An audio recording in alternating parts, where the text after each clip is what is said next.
All right, we good. What it do, baby? We back at it once again with this thing called Wooism. Yes, sir. It's your boy Woo. And I'm sitting here, man, with my brothers. The trio is back. Yeah. Patio pimping. Patio pimping. Yeah, man. Like I said, we back with another installment of this thing known as Wooisms. And we are on episode 216? 217. Oh, shit. 217 episodes later, man. We still here, man, rocking around, fucking around, bringing y'all this hot fire. Dylan. Dog, that's a classic skit. But that show was classic, bro. Like, the whole show was classic, man. And so, you know, I don't know if you seen in the group, I put in the group, Day 26 came out with a new album. Yeah. And that shit is fire. I hadn't listened to it yet, but I used to listen to Day 26 all the time. I think maybe like, it might be about 12 tracks, and all 12 of them, maybe you're talking about fuck. Oh man, if Day 26 came out with some shit like this when we was in high school, when they came, I think we was in maybe college when Day 26. We were in college. When they was making the band. Yeah, we was in college. But they was, went hard. They did, man. Didn't know how to put together a group at least for like one album. Yeah. One album, and it'd be a good album. Yeah. After that, it's rap. Yeah. Like, man. Danny DeCane, like, Tibbs used to really listen to Danny DeCane all the time. But then, like, 2 or 3 of them had solo careers. Yeah, because they had, like, stuff going on in the background, and I think Dawn was a snitch or a mole or something, and going to Diddy for everything, and... Yeah, of course going to Diddy for everything. I bet. Freak ass nigga. Yeah. Yeah, we ain't forgot about you, Diddy, with your freaking nasty ass. Yeah. But yeah, man, that Day 26 album, man, that shit fire. I'm gonna check it out. Yeah, you need to, brother. I'm gonna check it out. Definitely be getting some booty then.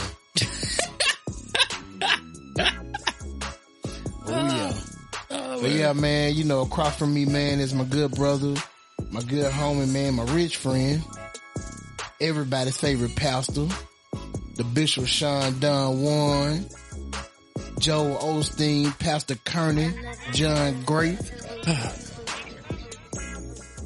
Bishop Bullwinkle.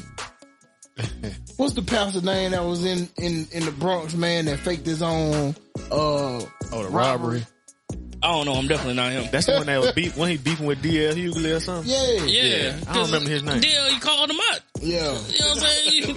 He was a crook, man. And then like all the celebrities up that way used to go to his church. Yeah, but it's like, how do you fake your own robbery as a pastor? You know what I'm saying? Like, and then you got so many people like eyes on you. How do you expect for like the truth not to come out?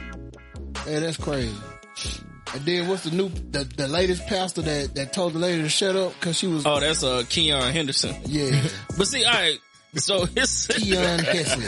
No. I think, did we talk about that? No, we didn't. I don't think we did. So, you know, we missed a lot of episodes. We did. So, like, the interesting thing, and so this is, like, real quick, my point of view on that. So people were like, he told her to hush. And all she was doing was, you know, she was, you know, caught up in the spirit and da-da-da.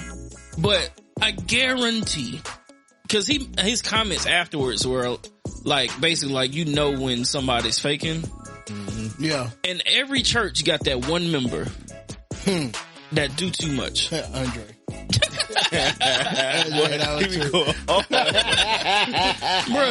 Bruh, every church got that one member, bruh, like, growing up from at Cedar Grove, it was Sister Rab. Like, we used to be back there ushering, and it was always right after the hymn, right before the pastor got up to preach. And we'd be like, uh-oh, here she go. 5, 4, 3, on count 2. Oh, thank you. you, Jesus. He's been so good to me. Oh, Lord Jesus. And then she go on her little rant, and then she just sit back down like nothing happened. Which, you know, people that really get caught, like, catch the Holy Spirit, ain't no, just like, thank you, Lord. And you sit down calmly, bro. Like, you really feel like you done got in a fight with a bear. Yeah. You know what I'm saying? That used to be my grandma when we were little. My grandma used to go hard, but then half the time, like, she'd be like it's like getting escorted out the church, and then it's time to go home. They gotta throw the sheet over you. Yeah, it's like she like I'm just done. Yeah, they be sweating, exhausted, bruh. You won't just do that, like, and then all of a sudden like, thank you, God, and then you just sit down and like, all right, what book you said you coming out of Psalms? Okay, what's the chapter? That don't happen, bruh. So I feel like based on his comments afterwards, that was somewhat of the case. Like, she always does that. And he like, dog, we having like a real moment, and you in here with your foolishness. Yeah, everybody quiet, you being loud. Yeah, and so like, I think this is me, my opinion, outside looking in, what I think it was. Yeah, it did seem like he was on some like, man, I'm tired of this. Yeah, come on, man. Like, you trying to steal my shine right now. I got time today. He said, hush, hush. And then, for somebody to tell you to hush, like, that's kind of like disrespectful. Like, you ain't even tell me, I'd rather you tell me to shut up than to hush. Man, look, if I would have been there, he would have said that. He would have been like, all right, you the pastor, say it. Hush. Somebody's calling your name. He probably would have like, Brother Wooten, bye. Yeah. Like, what, pastor? Shit, you want to later, huh? I thought you wanted to serve him. And it was a big church. If it was a smaller church, when he said hush, you would have heard, like what Bro Roger said. Brother Kendrick, I ain't named him I don't know who he's talking about. I ain't named him no that was at the awards. I don't know who he's talking about. I ain't named him no I don't know who that is. Who get that award? It ain't my son.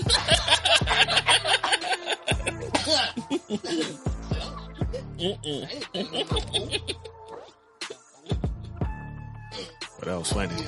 Oh man, that was hilarious. Cause he said it with so much confidence. Oh.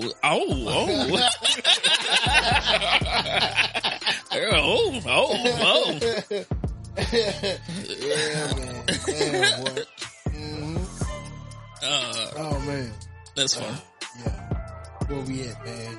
Silhouette speaking. You might have heard that distinct Hessley voice on the first 48 when he be like, Mobile, Alabama. That's Sean boy. You seen him on other episodes or other TV shows. Almost got away with it. To catch a predator in the process. Fatal Attraction. My man getting a residual check. on residual.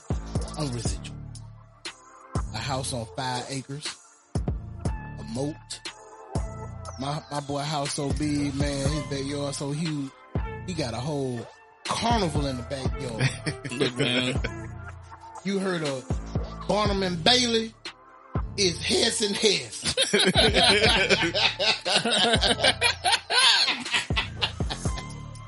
The good brother, the good bishop, the doctor, evangelistic, S.A. Hessel.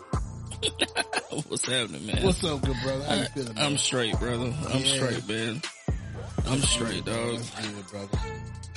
Oh, man. All right. Across from me, got Darkman W.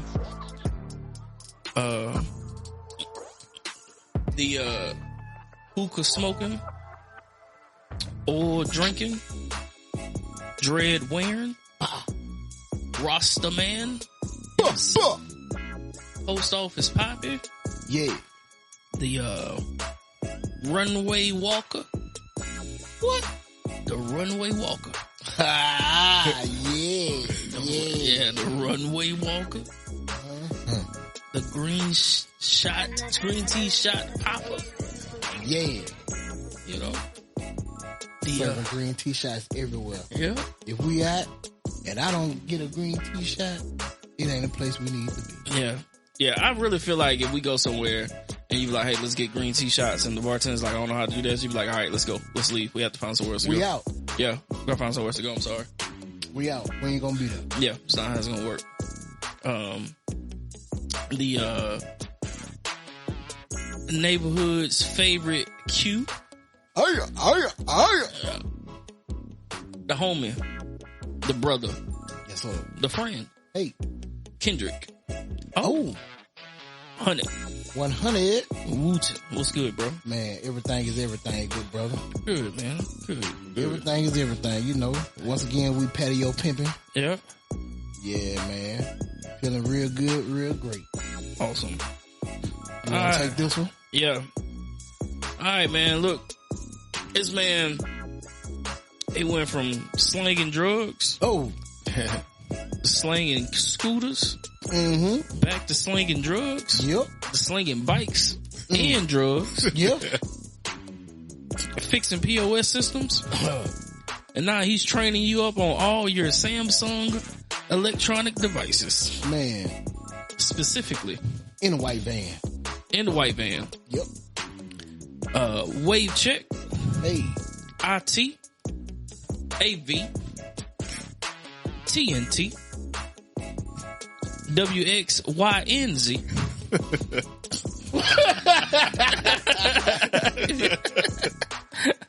Jamaican. American born Jamaican. American born Jamaican. The good brother, Jay Easy. What's going on, man? What up, bro? Hey, man. Yeah. Chilling here. As a back porch pimping. Yeah. Patio pimping. Yeah. Man. How everybody doing this evening, man? Not too bad, though. Pretty good. Pretty good, man. Pretty good. But that's what's up, man. Man, like I said earlier, 217 episodes, man. 217 episodes. Wow. Mm-hmm. What a blessing. Yeah. But like I say, man, we appreciate y'all for tuning in each and every week to our foolishness, our shenanigans, our real life, down to earth, wholesome conversations. You know, during this moment of the episode, you know, we dedicate this portion, man, to our good brother, our good friend, Montrez Slater, late Gay Slate, who was tragically taken away from us over a year ago. And, you know, like I always say, man, every time you saw that man, he always wanted you to check in with him, let him know what you're doing in the community, what you're doing in life. And, we just want to just continue his legacy. So at this time, man, we're going to check in, man. Jay, we're going to start with you, brother. On a scale, man, of 1 to 10, you know what it is. 1 being your lowest, 10 being the highest. Brother, where you at? Check in with us. And, they're pretty good right now, man. I say I'm sitting on like a cool 9 right now. Okay, cool then. Man, hey, yeah, Jay been up there, man, lately. Mm-hmm.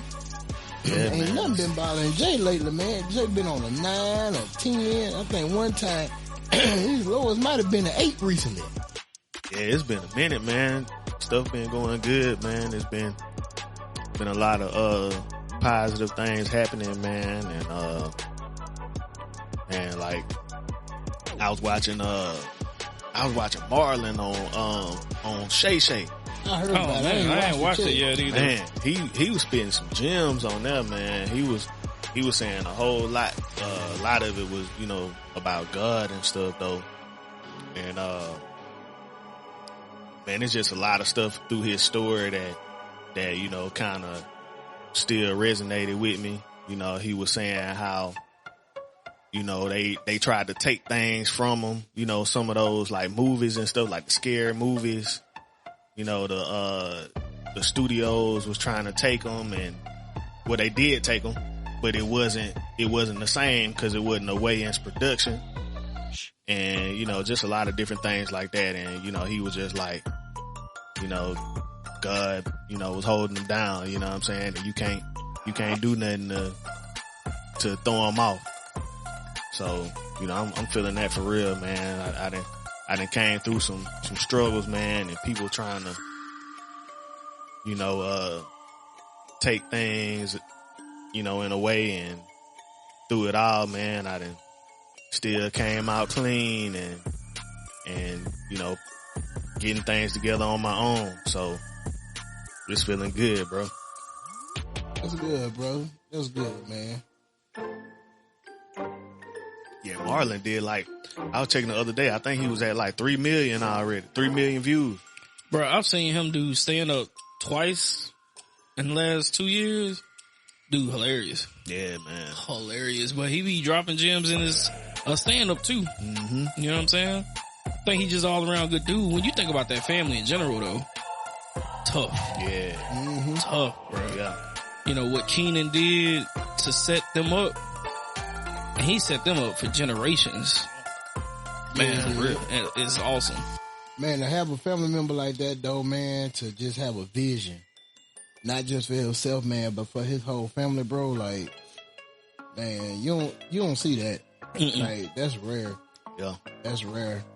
And, you know, especially like during the time, like for him, man, because Living Color was really before his time. Facts. And Yeah. it opened the door for like all these other like satire sitcoms and, you know what I'm saying, things like that, man. You can't forget about the movies and things that he did. Like, shit, I'm gonna get you sucker. Yep. Low Down Dirty Shame. And if you think about it, like, as far as like satire comedy shows, the only ones that was around at that time was Saturday Night Live. Oh, yeah. Mm-hmm. And so like he came in to compete basically with them and was able to compete. Yep. He didn't have nearly the same amount of budget that they had, the known star power, all that. He still made it work. Yeah. But then not only, you know what I'm saying, like for his family, man, but also for like people like Jim Carrey, Yeah, bro. you know what I'm saying, Chris Farley. Tommy Davidson. Chris Farley was on Saturday Yeah, Night. on Saturday Night, yeah. But Jamie Foxx, Tommy Davidson, yep. David Allen Grill. Yeah. David Allen Grill. J-Lo. Yeah, she was a dancer at the Black time. girl. Yeah. Rosie Perez. Black girl. Yep. So he put a lot of people kind on. of racist though. Cause it's like all like the Mexican, Puerto Rican types with like black. Hey man, look. That Yeah. man had like a few black. He had a type. Like, you fit the mold. Yeah. And they gonna never forget that time, man, during COVID. He was doing something, man, sitting at the kitchen table, got up, man, nigga just free ball. Like, yo. But yeah. Yeah, he put everybody on. I think the one that had the most star power, at least out of all of them, up until probably Marlon, was Damon though. Yeah. Oh, yeah. Damon was the one that made it mainstream first as individually, bro. I think Marlon broke out. I think he broke out in More Money. Yeah. Yeah, More Money. Yeah. Yeah. Him and Sean was a killer duo. Yeah, that show Yeah, they was, classic. man. I was so mad that show ended, man. That was a good ass show, man. Yeah. And he even talked about that. He said they had shopped the show. I don't remember the different studios, but they shopped it with one network or whatever, and they said no, they ain't want Witherspoon to be Pops. They wanted them to get rid of Witherspoon. And they were showing loyalty. They was like, well, if you don't want him, then we ain't doing it. Yeah. And they ended up going to the CW.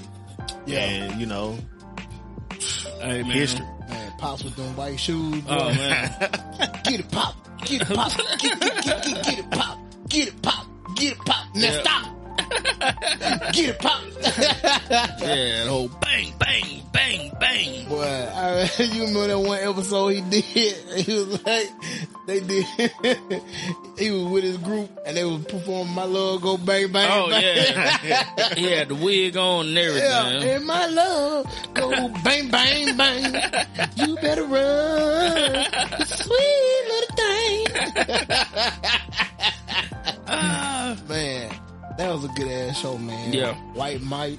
Yep. You ain't never seen him and shit else after that. Nope. Had TC, the homie that used to dress in the 70s clothes with the slick down hair. Yeah. And Gold 2. Yeah. Yeah, man. Man, we had some good ass shows coming up. Yeah. Boy. Yeah, dog. We had some good ass shows, man. Yeah. Man. All right. What's your top 3 shows? No particular order. No particular order. Martin.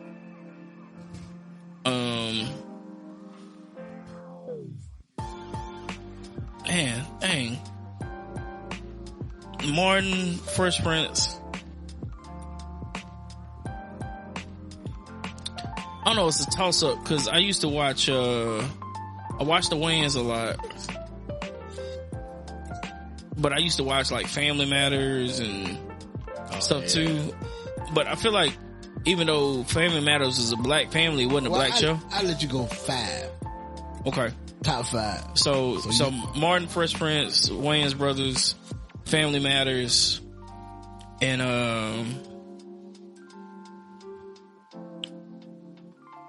man, golly. So what else? Dang.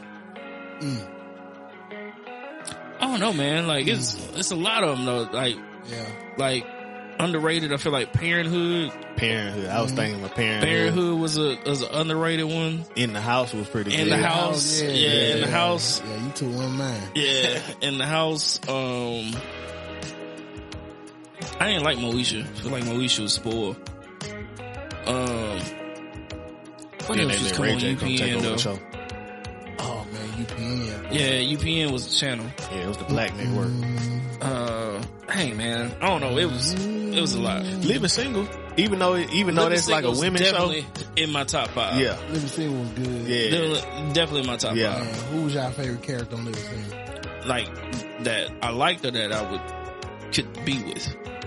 I just said, who's your favorite character? like being two fun, different like questions. you saying, like as an act, like as a character. Who's just okay? All right, who did you love? So, like, I feel like just who I like the most. I like Regine. Yeah, Regine. Man, her sister like complete opposite. Her sister is tough though. Ooh, yes. Tough. But like all of them, you could find like a flaw with all of them though, right? Mm-hmm. Like, cause we had Khadijah, who was cool. You know, you kick it with Khadijah, but she work all the time. Mm-hmm. You know, she's very, like, can be overpowering because of that. Yeah, I think that's why Scooter then, you know, they get along with her too. Yeah. They had that on and off relationship. Yeah, she didn't want to let him be, you know, in control. Yeah. So that was an issue. That would be an issue. Like Max was mad aggressive. Yeah. Mad aggressive. Being a lawyer and all that. Yeah. What you call him? What was her name? Sinclair was just too ditzy. Yeah. You know, so it was Regine. Okay. Yeah, Plus, I like him short. like I'm short, brown, Puerto Rican, Haitian. Yeah, man, Regine, man, yeah. But yeah, I say like my top 5, man. I'm gonna have to say Fresh Prince. I'm gonna have to say In the House.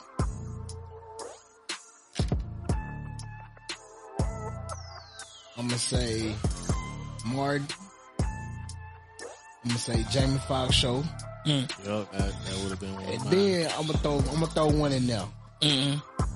My Brother and Me. Man, look, I was thinking about that one too. Man, My Brother and Me, man. that goo punch. My Brother and Me was definitely a good one. That's your girl, Amanda Then, like, Seale. you can't forget about like other shows like Theo. Oh man, that's throwback. Yeah, come on, man. Yeah, can't forget about Theo, man. Theo, that was like the first one. Yeah.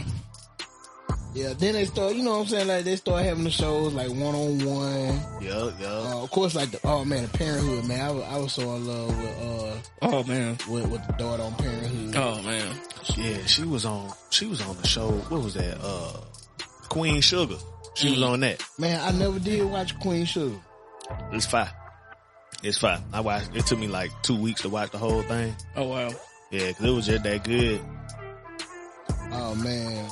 And then you want to start talking about like later shows, like Greenleaf was good as hell. I still ain't seen that. Shit, man. No, Greenleaf had me in a chokehold. Man, Greenleaf was good as hell. Oh man, bro. it was tough. Greenleaf was good. I was mad they canceled that. Yeah. Greenleaf was good. Golly, boy. Grace used to get on my nerves though. Cause I'm like, Grace, why you trying to save everybody, Grace? She caused more issues cause she's trying to save everybody. Yep. Yeah, I gotta watch that Greenleaf. It's a bunch of them new ones I gotta watch. That one is like, it's another one that's like some, you know, preacher family with your boy, what's that dude's name that's in everything? I can't even think of dude's name. With the, with the voice. Oh, that's Greenleaf. Oh, that is Green. Okay, That's yeah, Greenleaf. yeah. Okay. That's Greenleaf. I done seen that. I'm like, man, that's... Oh, that's great. It's good. It's good. It's good. This is not a black show, but I'm waiting for Stranger Things to come back. Ooh. Next year. Tay been telling me I need to get on it. Look, Yeah, bro. Stranger Things fine. When we were in Miami a couple of years ago, like, I was like, man, you know, we was in the room. It's like, I'm gonna start watching. I was like, I don't know. Next thing you know, we stuck in a room one night. We done watched 2 seasons. Dog, Stranger Things is it. Why? For real. You ever seen, it was this show called, The OA. Seen that? It's crazy. The Original Angel. Man, It's crazy. Now I'm gonna tell you, like, now we start talking about shows, boy, like, I used to watch Charmed. My mama used to watch Charmed. It came on like every morning. Yeah, Yeah, I wake up, like, be like, what is this? But yeah, Charmed was pretty good. Yeah. What you got, Jay? Top Man. 5. Top 5, not 5. Probably like, I say Martin, Fresh Prince, some of them same ones, Family Matters, man, some crazy, man. So, I used to watch this on Saturday, City Guys. Y'all remember City Guys? Yeah, man. City Guys were good. Yeah. Boy. City Guys was good, yeah. City Guys, and then I actually used to watch Steve Harvey show a lot too. That was good. About Steve Harvey show, that was good. Yeah. So, man, I ain't gonna lie, man, even though, you know what I'm saying, it was like way, you know what I'm saying, when we was young, like, different world. Different world, man, like, I ain't gonna lie. Like, for years, I thought Hillman was real. I'm like, dang. I said, man, that's what college about. Like, that shit was dope, man. yeah, Different World was fire. And then my brother used to look like Kadeem Hardison. So I'd be like, man. No, one of my favorite shows though that's out and I can't wait till it come back on, Abbott Elementary. I gotta watch still that. ain't never I heard seen it it. good. Abbott Elementary I heard it was is good. an awesome show. A lot of people be talking about that. Dog, Abbott is hilarious. I heard it was good. I gotta get into it. I say get into it. I gotta start watching. New season start October 9th. Man, Jacob be watching Everybody Hates Chris. He watched that every day. I ain't never watched it back in the day, but I'm like, that's a pretty good show. Yeah, that's pretty Chris, funny. man, yeah, cause I can relate to the dad. Yeah. Me too. Yeah, I can see you being like, 2 hours of sleep. Hey, what you doing? I know you ain't just open that can of Campbell's soup. You cracking the seal alone was 37 cents worth of soup. See that little part that's stuck to the lid that's sliding down? That's 37 cents. You better eat that Campbell's chicken noodle soup. Yeah. That's me, the daddy, man. All day, every day. Yeah, Jacob be like, that's me. He was like, yeah, cause you have like 6 jobs. It's like, you're always working. And when you're not working, you're asleep. Oh man. Like, dang. Golly. Hey, man. Out of the mouth of babes. Oh man. That's hilarious. Damn, that's right, Jacob. Let them know. Let them know. Hey, all right, funny. so Jay on the 9. Tess, where you at, bro? Man, I'm still on the 10, dog. Still on the 10. Still on 10, man. You know, I'm a little sleepy today. Yeah. But, outside of that, man, you know, stuff, you know, everything's copacetic, dog. You know, we lay in full swing of volleyball. She played the game yesterday. They lost. But, I like when she was playing club ball this spring, I was calling her Draymond. Cause she was going off on folks, that type of thing. Yesterday, she was still very encouraging, but like she played well. Mm-hmm. And so I'm like, I was like, that's leadership right there. Yeah. Which I like. So we full swing of that. And then, working straight. House is good right now. Yeah. I ain't got no complaints, dog. I ain't got no complaints, man. Just to think about where I was, mentally probably like a month and a half ago compared to now. Like, I'm just grateful. Yeah. Cause it's not cool being in that type of headspace. So I'm glad to just not be in that. So I'm a 10, though. Man, it's always good, man, to reset, bro. Like I told you, man. Now I be talking to Pastor J a lot. Yeah. Sean, I haven't replaced you as my advisor. Yeah. I just gave you a break. Well, I had lunch with him today, and he my advisor, so I ain't no hard feelings here, dog. For real. He just, like, we just talk about, like, genuinely good people. Yeah. You know what I'm saying? Like, he's a genuinely good dude. Like, he came to lay his game yesterday. Okay. He ain't have to do that. Yeah. You know what I'm saying? Like, he knew the schedule. Like, he saw her at church yesterday and Sunday rather. And he was like, hey, y'all play Phillips tomorrow. I'm gonna be there. And it's like, and he was like, yeah, cause you played Chastain last week and I couldn't make that one. And it's like, dog, she sent him the schedule, but she didn't tell him, hey, when you come to one of my games. Like, he made it a point to make sure that he was gonna come to one. So, I respect that. Cause that's, like I said, that's not something he has to do. So he's just a good dude, man. Yeah, man. Man, I be talking to Pastor J, man, and, like, it'll be some days, where I hit him up and I just be like, man, Pastor J, man, can you just pray for your boy?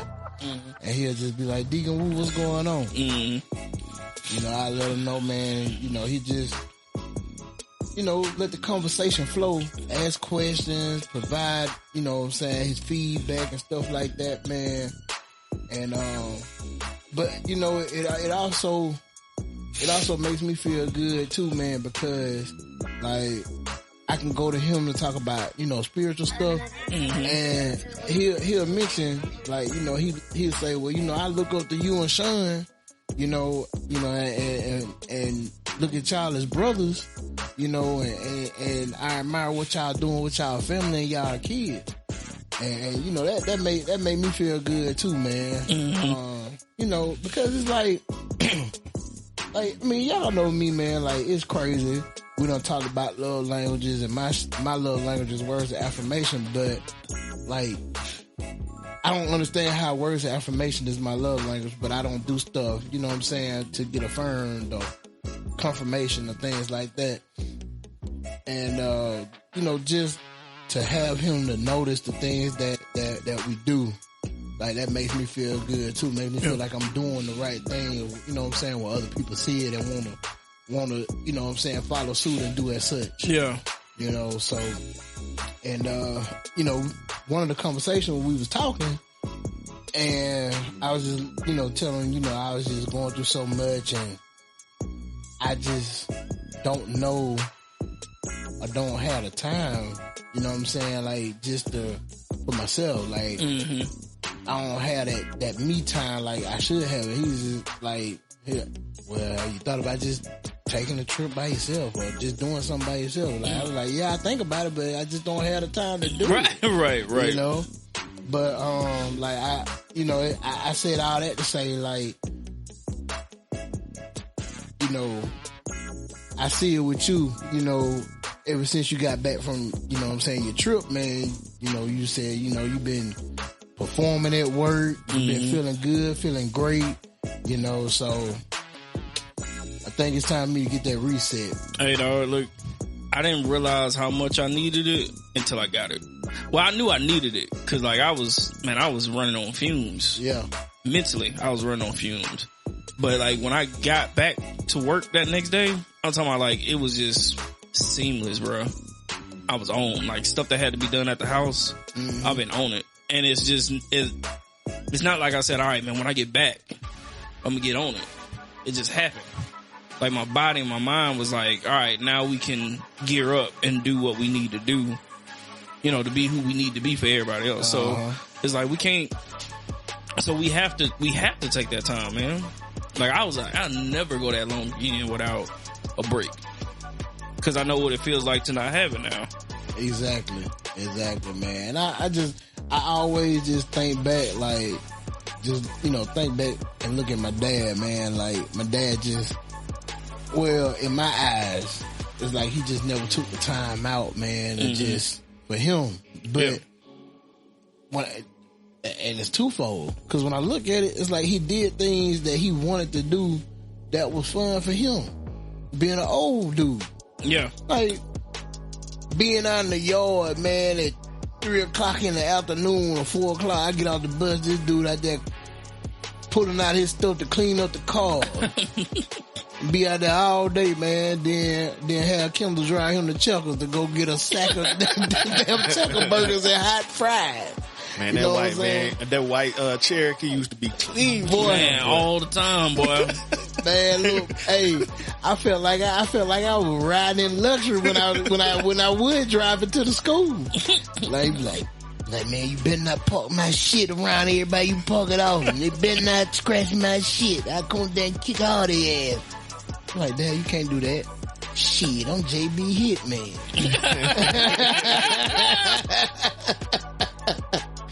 Man, I ain't gonna never forget that football game, boy. That nigga got that ran on the field. And my baby. God damn it. Well, yeah, man, shit. Reset. That's the word. Reset. Reset and reconnect. Yep. Yeah, man. So that's what's up, brother. That's what's up. What about you, big dog? Shit. Now that I'm off work and I done got home, man, I'm better. I'm at a 9. I definitely got another woosah moment. Oh man, that postmaster man, she just don't know. But she got the woosah moment again. But man, like, shit. Y'all know me, bro. Like, I'm good. I'm gonna say I'm at a 9 only because I went to work today.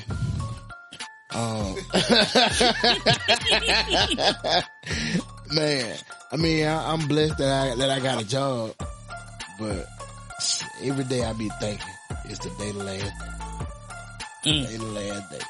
Today is the day gonna be my outro where I stand on the desk and pull my pants down, tell them to kiss my ass. I just need a text to say, it's about to go down. Oh, snap, whatever. I'm getting off a work call.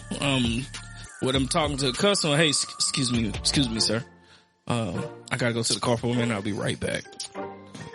FaceTime. Prop it up against a box or something. I need to see it. Yeah, man, but shit, man. Like I say, man, I've been good, man. Like, I can't complain, man. Like, shit. Man Cave Part 2. I can't let Tay hear that. Like, But shit, like, niggas just feel like he in his own utopia. Come out, this motherfucker be chilling. Like, right now, it's raining. And it feel good. Yep. That's what's up. Old nigga shit. Man. then, you know, also, man, today is my baby birthday, man. My oldest daughter, man, she's 16 in this motherfucker. Shit. Oh, man, did you wake up with the feels this morning? Not really when I woke up, but then, like, when I was looking for pictures to post, I was like, dang, man, my baby's 16, man. And then he goddamn went to the car, put his post together, and dropped a little tip, man. Dropped a little tip. I said, God damn it. So they be messing with. We always be joking, man, cause you know Jay is Tate baby, and he graduated this year, and so first day of school she was all emotional, and then like we already know graduation comes, she gonna be in that boohoo crying. And I be talking about it, and everybody be like, well, you gonna be like that next year. I'm like, man, no, I ain't. I know I ain't. Oh, yeah, you gonna be like that. Oh, yeah, the lip gonna be quivering. That. Oh, yeah, man. But yeah, man, it's just, I don't know, man. It's just something, man, about that. I don't know. I don't know. I guess being a dad, man. They got girls. A girl dad specifically. Yeah. Yeah. Cause even like this weekend, my dad's side of the family had something for my grandma. So we went over there and went to my aunt's house and kicked it and had this big, like almost like a family reunion for real. Mm-hmm. And, excuse me, you know, I had to ruin, like, you know, you seen those memes where it's like my mom's side of the family, everybody standing there all kosher, you know, chilling, looking like they're just having a nice little time. And it's like my dad's side of the family, everybody got Black and Milds in their mouth, you know what I'm saying? Plastic cups with liquor in their hand. And that type of stuff. Like that is my, like, you know, we get it in on my mom's side, but my dad's side, it's a totally different breed. Oh yeah. And so this was the first time that I had brought Lay around like that side of the family for real. And I was like, hey, look, I gotta warn you, babe, this ain't what you used to seeing. And we was there. She was like, why is somebody twerking on a lady with an oxygen tank? I don't understand. Damn, man. Sean dad's side of the family is Medill family reunion. Yeah, it is. It is. And, but, to like be around everybody and like just have like a really good time. And I think that's another reason I'm on the 10 too, cause like, you know, all my siblings, all of us are here in Mobile now. Mm-hmm. So this is the first time like we've all gotten together and like kicked it real hard. Yeah. In a place. And my dad was like just, you could tell he was smiling from ear to ear, man. He was just happy. But Lay is like, Miles, I told Miles, like, Miles, you want to go over here with me? Miles was like, nah, I'm good. I'll see you tomorrow. Cause 15 minutes in, he would be like, all right, I'm ready to go. Yeah. Lay was like, you're not going without me. So what time we leaving? But that's my road dog, man. That's my girl. So I already know, like, I'm gonna be the same way when she graduate. Same way. Boo-hoo crying. Goddamn Ralph Lauren frame is gonna be foggy like a motherfucker. Oh, man. Look, bro. You might well put your contact. You might well not wear shit that day. Had to wear some shades. You see the tears rolling down my face. You won't see them in my eyes, though. Might think I'm sweating. I don't know. Yeah, man. Jay, you got a long way to go, bro. It's like I'm way behind. Yeah. Should have kept it in earlier.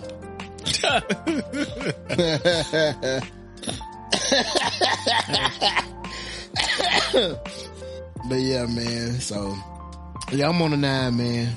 I'm on the 9.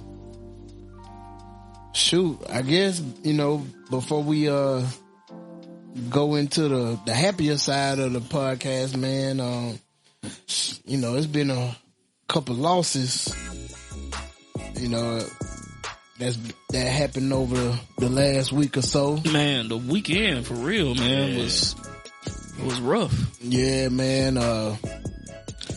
Shit. First one that hit, man, you know, Rich Homie Quan. Yeah, man. Yeah, that happened with Thursday or Friday. Yeah, man. And it's like, dang. When I see stuff like that, I'm like, golly, somebody like so young, you know what I'm saying? They had lived, they were living a life, but it's like that, overdose, fentanyl, that's tough. Yeah. Especially like I think they were saying that a couple of months prior, he was talking about how he was clean. Yeah. Or he was getting clean. Yeah. And so then to hear him lose his life like that, man, that's tough. Man, it's I'm not real big into. I never been one to. Even though I talked about it before, I said I wanted to try a line of coke, just to try it, but I'm scared of that shit. I might get addicted. But even by us going to PWI, UAB, never got and had white friends, but never got into like the ecstasy, Percocet. I'm not even like a real big like weed smoker, but shit, man, for my people that do, y'all gotta be careful, man, cause you don't know what motherfucker putting in that shit nowadays. You know what I'm saying? People just want to just chill out and relax, and right. You gotta worry about the next motherfucker who you getting some shit from, and they lacing it with fentanyl, and like shit. Ain't fentanyl the shit they get of horses. No, that's killing me. Yeah, my bad. Man, it's crazy. I was talking to somebody one time, and they was telling me that they actually knew somebody who actually was just straight up using fentanyl. Like that's like, what they did. Yeah. And I was like, how you can do that? And it's like, yeah, but I'm like, how? Because they make it seem like all you gotta do is touch that junk and you done. Right. Yeah. Right. I mean, man, you don't hear about it. You don't hear about it so many times, cause I think like, didn't they try to say like Mike Jackson had took some? I think he was on the propofol. Yeah. What the fuck is a propofol? It's like a thick medication that helps you sleep. Yeah. It's like a sleeping thing. Yeah. Almost like anesthesia type or something. But they was like, your boy Conrad just was pumping them with it though. Cause I think the propofol stuff's supposed to be safe, I think, Yeah, but he had too much of it. Yeah, they was like, he just, you know what I'm saying? Then, shit, man, you just name a few like Mac Miller.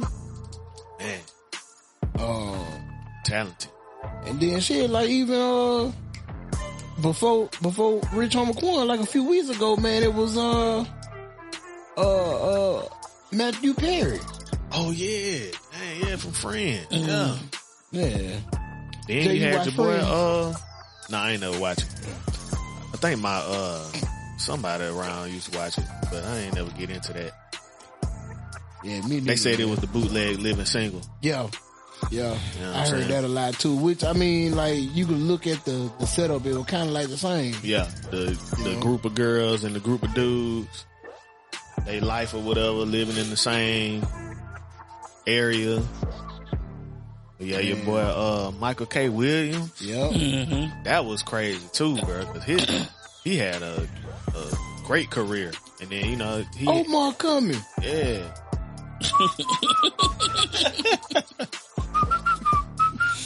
I think that's the wrong Wilson. Damn, man, that's crazy, man. Shit. Man, like I say, man, for my people, man, y'all be careful, man. Y'all be careful, bro. I just stick to drinking. Right. I'll stick to drinking, man. But then, you know what I'm saying? But, like, I heard did y'all hear the 911 call with his girlfriend? Yeah. Oh. Yeah, she was like, she called 911 and, she was like, my boyfriend, he's not breathing.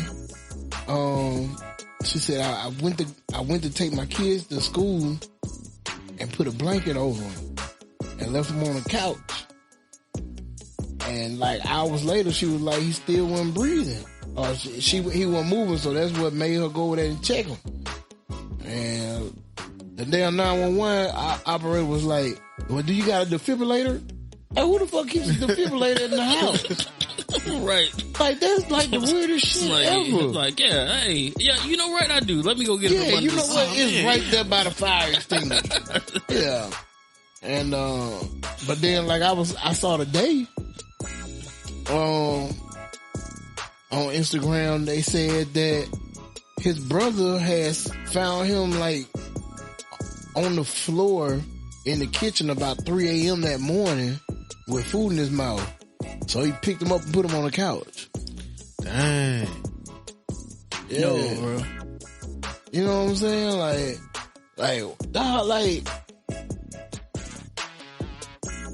Dang, my question is, like, how would y'all react, man, to know, like, how would you feel to know, like, you could have possibly saved the person that died? I'd be sick.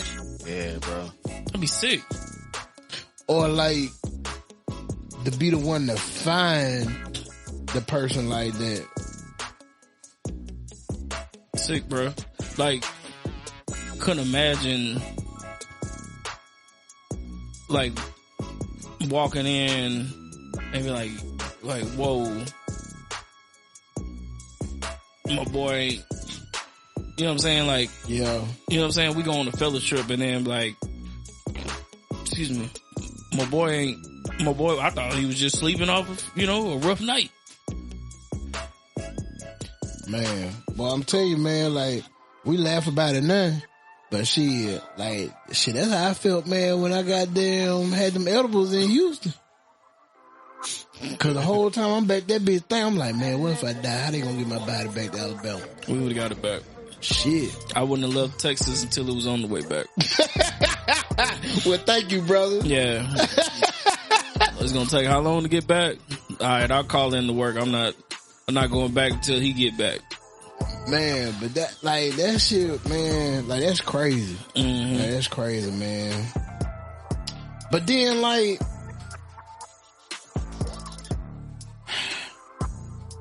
I don't know, like, how bad can you feel sorry for somebody who does drugs, knows the potential outcome of doing drugs, and then they pass away? Like, how bad can you feel for them? Man, a loss. Does that sound insensitive on my part? A loss is still a loss. Like, I mean, being completely transparent, man. My stepmom died that way. Really? Yeah. Found her in the room, you know? And so, like, it's like, dang, you know, like, she had an issue. Everybody knew she had an issue. Everybody tried to help her through an issue. But, like, all it takes is one time for it to go left, right? But that didn't ease the pain of her not being here. Mm-hmm. You know, it's still like, you know, like, yeah, like, she shouldn't, you know, she was struggling with something, she shouldn't have been doing it. But at the same time, like, that don't make me feel any better about her being gone. So, yeah, it's like, it's still a loss, man. Yeah, man. I had a family member, man, that passed away to drugs, and I was just like, I was sad, but I wasn't like petrified sad. Mm-hmm. Like, I was just like, damn, well, life goes on. Man, you know not to like, do drugs. I know that shit kind of feel, it sounds bad, but you know, it's kind of like, I mean, okay, I know that's drugs, but it's kind of like, all right, you like, damn, like, I shouldn't lick my finger and stick it on this plug because I can get shot. But then you do it, you're like, well, shit, yeah, I knew you shouldn't have goddamn licked your finger and stuck it in the goddamn socket or you could get electrocuted. Right. You know? But like you said, man, a loss is a loss, but I guess it's how much can you feel the loss? I think it just depends on the closeness of that person. Cause like, man, even if you think about just death in general, right? In most cases, a person dies. Like you go to the funeral, it's always like, this person was a great person, and you think about all the good times and all that good stuff. Even if they might have been a jacked up individual, and like could have been somebody that the last time that you talked to him, y'all weren't on the best of terms. But I don't know, I guess it's just like when all you got are memories, you try your best to just rely on the good times, because that's really all you got left. What you think, Jay? I don't know. It's kind of weird, man. Especially when you talk about like the fentanyl and the stuff where it's like, somebody got something that's like laced, or it's something like that. Because it's like, I don't know. It seems like that's a little bit of a different level than like somebody that's just like, man, I shot up 20 needles at one time and, and was out. I just literally had a major overdose. Cause I'm sure, maybe if they would have known that it had the fentanyl in it, then maybe they wouldn't have took it. But then like in some of them cases, it's like, they really was trying to, all right, that ain't enough. I need more. And then they kind of just end up going over that limit.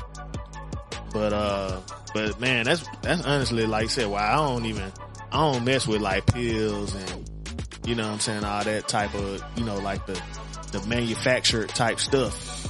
Yeah. Cause it's so risky, man. But yeah, you still feel sorry, of course, for like the loved ones, and you still, like you said, a loss is a loss. So you still like, it's sad that, somebody had to probably lose their life prematurely, because of, something like that. Yeah. You know what I'm saying? So I'm sure like, for the family members, it still hurt, the same as if they was killed or something. But it's almost like, even like, like with the weapons and stuff, I be looking at that kind of thing. You got people that be, they want to post on social media, like, look at my Uzi, you know what I'm saying? I got my, my 50 cal, I got my Uzi, I got all this, and it's like, so you might not really be acting in that way, or you might not really be, out there, looking for your ops or whatever. But if somebody is looking for you, then they know what they gotta come with. So it's like, not that you asking for it, but you putting yourself in that realm. So it's like, if you putting yourself there,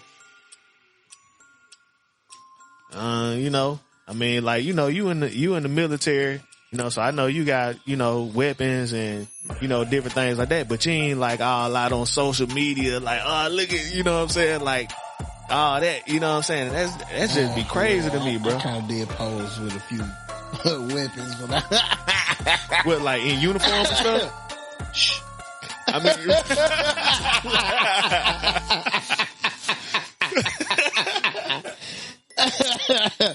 man, but yeah, I mean, I get what you're saying, man. Like, yeah, man.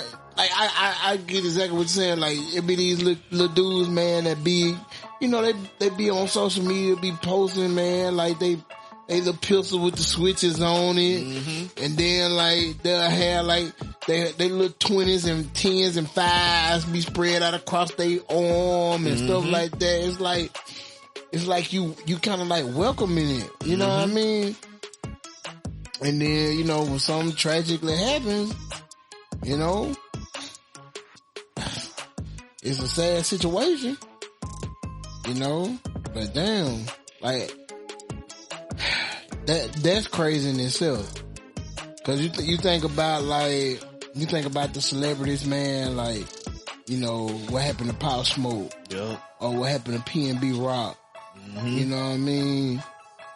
And it's unfortunate situation. Even, well, I was gonna say even what happened to Julio Fulio, but shit, that was kind of like a targeted setup though.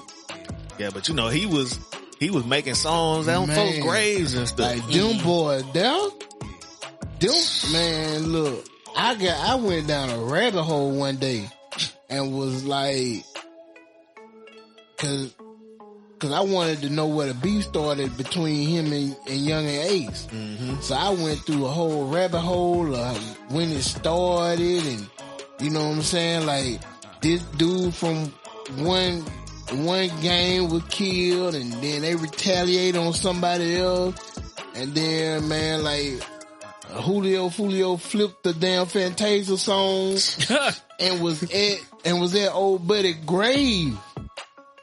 You know what I'm saying? Like at old buddy grave, like rapping on his grave, you know? And then they come back with they did the flip with the I can't even think of the name. It was like, it was the song from White Chicks they flipped.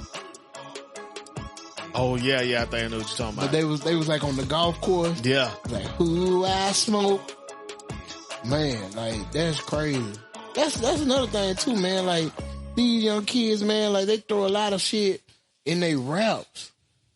And just, like, you know, like, the shit that they be doing, man, like, they be targeting, like, people, or the killings that they did, they put it in their raps. Like, I don't understand that. Like, I don't understand that, man. Mm-hmm. You know, what's the dude, man, that killed his homeboy? YNW Melly. Oh, yeah. YNW Melly. Yeah. Man, that was crazy. You know, like, man, wow. That's crazy, man. That's ridiculous. But, and meanwhile, they got Young Thug on trial talking about his lyrics. Him and Woody, boy, they making a fool out of them folks. Man, hey, that nigga Woody, he look like he's slow, but that nigga played the system now, boy. Yeah, that nigga played that nigga he on stand. Hey, you did say I get immunity, right? Nah, I made that shit up. I already told you, I'm gonna say whatever I gotta say to get myself out of the situation. Right. Man, like, hey man, these hood niggas, man, they starting to read up on shit. Google is a motherfucker. For real. Google and Wikipedia, they gonna tell you everything you need to know. Man, I seen the video, that nigga said, what? Hold on, wait. You did say I got immunity, right? Man, that was me. That wasn't even Thug. Yeah, we rolled up on them that day and shot them. You did say I get immunity, right? Shit. Man, I'm just trying to see why they still on why they still got this case going. Yeah, cause you ain't finna get nothing out of it. You basically asking the same questions over and over again. Yeah. And he just like, look, man, I done already told you. For real. Dang. That's Thug crazy. just laughing in court. But they just stretching that on for too long, though, bro. They spending all kind of like taxpayer dollars. They need to just let it go. They just don't want to look Atlanta stupid. got it. Yeah. They got it. Shit, if a homeless man can goddamn smoke some bath salts and burn down half a bridge, they got it. They got it. Shit. But, man, in the end of the day, man, rest in peace to Rich Homie Quan. I be feeling like the man when I walk through. He had a couple bops, though. And, shit, man. This next one here, man, this one really hit home. I just want to say rest in peace to the homie, man, homegirl, Catherine Ashley Smith. And she was tragically taken away, man, early Sunday morning. Drunk driver, man, ran through a red light. Is that was on airport? Yeah. Airport in McGregor. And, man, I cannot think of a time that Mobile has been shook up like we have been like over the past week. I didn't, like I knew of her and I've seen her, you know, just because I mean we frequented a lot of the same spots and amongst the same people, you know what I'm saying? Like I ain't know her like that, but the one thing that's evident is like the impact she had on folks. And like they mentioned her being a magma queen, but I don't feel like her being a magma queen is why people feel the way they feel about her, you know what I'm saying? And so like what I was immediately like brought to was, you know, we talk a lot about like legacy. Right. And just the outpour of people in the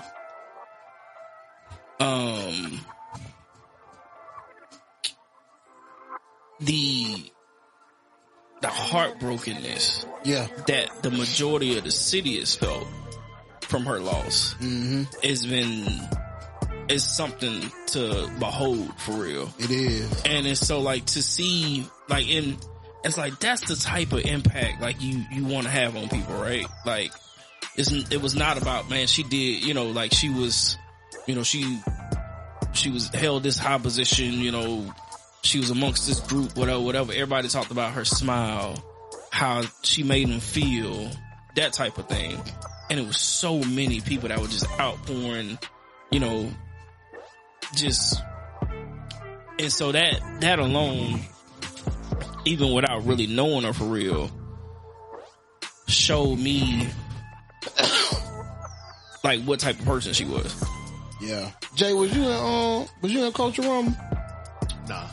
Okay, I thought you was in Culturama like Sister Bolton got me in that shit, man, senior year. And that's where I met Kat. We was in Culturama together. And you know, of course, you know, like, you know people, whatever, but then like years pass or whatever, and you know, like you said, man, you know, being around the same group of people, the same group of friends, of course, you know what I'm saying, like, you start knowing people and you hang with people or whatever, and, you know what I'm saying, like, me and Kat, like, we had, like, you know, created a friendship or whatever, and, it's kind of like, Sean, like, I would say, like, both of y'all are, like, one of the same, because the only times, like, I ever seen you mad is, like, when I made you mad. You know what I'm saying? Like, other than that, I've never seen Sean mad a day in my life besides when I made him mad. Like, I never made Kat mad, but, like, I've never seen her, like, mad or upset. And, you know, one thing about it, man, like, you know, just, you log on to Facebook, man, and there's so many people who, like, posted pictures with her. And Kat she was always smiling. Yeah. Always smiling, man. Beautiful like, smile. I can literally say, like, I've never seen her upset or mad or anything like that. And, you know, it kind of hit me. Well, you know, like, as of lately, you know, she was like one of the reps with the NPAC here in Mobile for her chapter, her organization. Cause she was an AKA, and I'm one of the representatives, you know what I'm saying, for the bros. So, you know, I always see it when we have meetings or we have like certain events or whatever like that, and, you know, we just laugh and all that. And Friday, you know, I do my little post every morning, my inspirational quote, and this one post I made, she was like, this one here on point. comment on it. I said, all my posts be on point. What you talking about? And she laughed at it, and we laughed it off, and that was Friday. And man, we was getting ready for the Lamplight induction ceremony on Sunday. And one of the brothers was like, man, you know her? And I was like, yeah. He's like, and she died in a car accident. I was like, what? Like, I couldn't believe it. So what I do immediately, I go straight to Facebook. Facebook confirmed it. And it's just like, damn, man, that was crazy. And, stinking ass, drunk, unseasoned chicken took out, man. And, you know, it's been all on Fox 10, and they showed the moments before the impact hit. The light was red, and it was like, damn, like, at least... it was 6 seconds. Man. Like, damn. Man, that's crazy. Like, you never know, bro. Mm-hmm. Like, me and Tay was talking, I was like, man, I just wonder, like, did she see it coming? Did she try to brace herself for the impact? Like, what was her last thought? You know what I'm saying? Like, that shit just, that shit really, like, get you thinking. Mm-hmm. You know what I'm saying? Yeah. Like, I just know, like, it be plenty of times, like, we leave a club or something like that, man, around that time, going to the house, we done got us, like, a plate of food and just thinking about smashing this food when we get to the crib. You know what I'm saying? Like, man. But, I mean, it's one thing you said, bro, like you said, we always talk about legacies. And it looked like she lived a great life and touched a lot of lives. A lot of lives, man. And like I said, I can't tell you the last time I seen Mobile this shook up. Yeah, facts. I cannot think of a time. I can't mention a time. Like, I don't know. I'm at a loss for words. I'm at a loss for words, man. Just prayers and condolences to, like, everybody that was impacted by our loss. Our family especially. You know what I'm saying? But it's just like, you know, time, man. Yeah. We can't, time is our greatest resource. We can't replace it. Right. Because we just never know when. That's true. That's true, man. So once again, man, Catherine Ashley Smith, rest in paradise. I just want to say personally, man, like, to me, you were a great person, outstanding person, and man, these meetings and Mardi Gras, just seeing your face, man, it won't be the same. Yeah. Man, whew. Hey, let's go ahead and take us a quick commercial break, man, and then we'll come back and we'll try to lighten the episode up. Yeah, man. It's Woosums. Hey.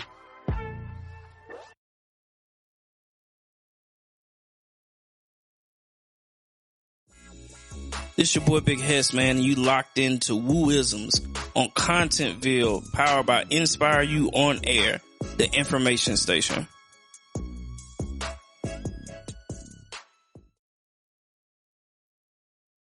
All right, man, we back with this thing called Wooisms. Yes, sir. First half, you know, mentally, man, we all pretty good. 9s and 10s to go around. You know, rather somber first half, man. Just rest in power to, you know, Catherine Ashley, what was the last name? Smith. Catherine Ashley Smith, and, to Rich Homie Quan. Yeah, James Earl Jones. Oh man, forgot about James Earl Jones. Yo, man. iconic voice. Yeah, Everything the light touches is our kingdom. Hey, look, dog. God just blessed people with special voices, man. Like, he was one of them. Yeah. You know what I'm saying? Like, always had a goddamn job. Always. He could be sick. As long as that voice worked, though.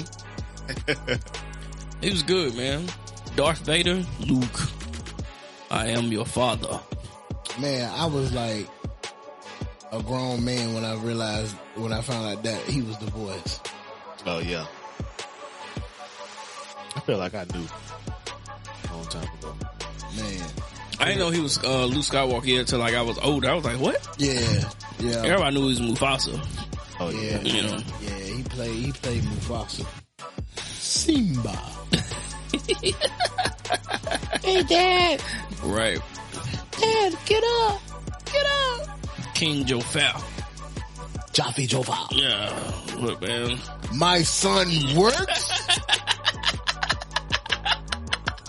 Right. It's okay. Go sow your royal oats. And then you come back and you're gonna marry her. Oh, man. Must said, son, in the recent one, son, my time is drawing near. I think I want to have my funeral today. I'm over sitting there in the casket like, yeah. Then I'm dying now. Nah, that was crazy. Man. Fucking Coming to America too. That shit was stupid. It wasn't bad, man. That shit was stupid, man. Nah. That shit was horrible, man. Man, it was some horrible moments. No, that was a horrible film. Wesley Snipes' character is horrible. The whole movie was horrible, man. No, man, it wasn't horrible, dog. I can't give you that, bro. Oh, son, that shit was horrible, man. Nah, dog, I can't give you Jay, that. you seen that? I seen pieces of it. The pieces? Nigga, Yeah, I seen pieces of the movie. Yeah, cause I think I fell asleep on it, bro. Like, oh, that makes sense. It was bad. Nah, yeah. It was straight, dog. I'm gonna go watch it now just so for the funeral. And he just and peacefully then turn it off. But the rest of this shit was horrible. Hey, man, his son. They could have did a better job of casting his son. That part of the storyline was a little. They could have did a better job with the whole movie, man. Ah, man, I can't get that. That was a bad movie, Sean. That shit was horrible, bro. That shit was worse than Book of Clarence. I still ain't Clarence seen bad. that. I watched it. It was bad. I still ain't seen That was bad. No, that That's shit was bad, man. Yeah, that's the movie I will watch once. Like, you know how sometimes like you have bad movies you'll go watch just like to maybe have some in the background or something like that. That shit was bad. I'm not doing that with Book of Clarence. Like, I watched it once and like that's all I'm doing. Dang, is that bad? Yeah, it's bad. That's how Coming to America 2 was. I can have that in the background. I can't. Yeah, I can have that in the background. I'd rather put on some old reruns of Law and Order, man. Dum, dum, dum, dum, dum, dum. That shit was bad. Fucking Oh, man. Coming to America 2. What's up with Erykah Badu like always being naked in the videos? I'm not mad. It's crazy. All right. Yes. So, you know, over the weekend we had another incident, man, with a very popular NFL player. Like, first of all, football's back. Yes. Football's back. Yeah. All right. This is the time of the year that men or just football lovers in general look forward to. I told my kids Sunday, hey, today is Sunday. First, it's the Lord's Day. Second, it is Daddy's Day. Don't bother me today. Man, Unless somebody, like, any arguments, hold them to Monday. Like, unless somebody's like going through something as an emergency, don't bring it to me. Like, Lady be doing random stuff around the house. She's like, Dad, look. I said, hey, look, hey, not today. Not today. It is football. It's Daddy's Day. I'm not doing that today. Well, before we get off into that, man, I'd be remiss if I didn't mention, man, the second annual Lamplighter weekend we had. Yeah. Man, it was beautiful, bro. Like, so what we started a pageant. We got the idea from our Pensacola family, and we do a Miss Omega Lamplighter scholarship pageant, and this year we gave a total of $6,000 in scholarship awards to 3 lucky ladies. young ladies. One, I believe she was a junior. She won the top crown, the Miss Omega Lamplighter crown, and she received a scholarship award of $3,500. And then we had they all were underclassmen. The second, she was Miss Purple. She won $1,500 in scholarship money. And the third one was Miss Silver. She won $1,000. And then Sunday, and I didn't get to watch any football until I got home. I caught the prime game, the prime time game, the night game. But we did our Chapter 6 induction ceremony. We had 16 young men to be inducted into the program. And yeah, man, it's just a beautiful thing, man, just to be able to be out here and doing something positive and constructive, man, with the youth. So that's why I didn't get a chance to have my me time on Sunday and watch football, cause I would have been back here all day, watching. Cause during the daytime, I do Red Zone. Yeah, that's it. I was trying to explain to my dad what Red Zone was, and he was just like, man, you don't want to just sit down and watch a game? No, not when that many games are on. You got to be able to watch them all. Man. And Red Zone does a great job of showing you all the key plays. Especially the dude that's the voice. Oh, man, that dude's I don't know his name. A gift from God. Man. The way he's able to, like, orchestrate all of that. Yes. I know they tell them, hey, we're going to this one, we're going to that one, we're going to this one. But he is up there from 12 to about like 5:30, 6 o'clock. Yes. Straight. Running us through all the games. Man. It's a wonderful experience. Doing a hell of a job. Yeah. Man. He's like the Kurt Herbstreit of Red Zone. Dog, he be on it, man. But to see all the big plays. Yes. From every single game. And then I love it, like when the last game goes off, they do a recap of like the best like touchdowns and plays. All of them. Every scoring play from the day. Yes. So if you miss one, it's cool because you get to see it. Man, I love Red Zone. Like I'll stream it. Watch it all day. Love it. Yeah. I love it. But yeah, man, unfortunately, you know what I'm saying, I wasn't able to tune in, but I caught that night game, man, right here. So yeah.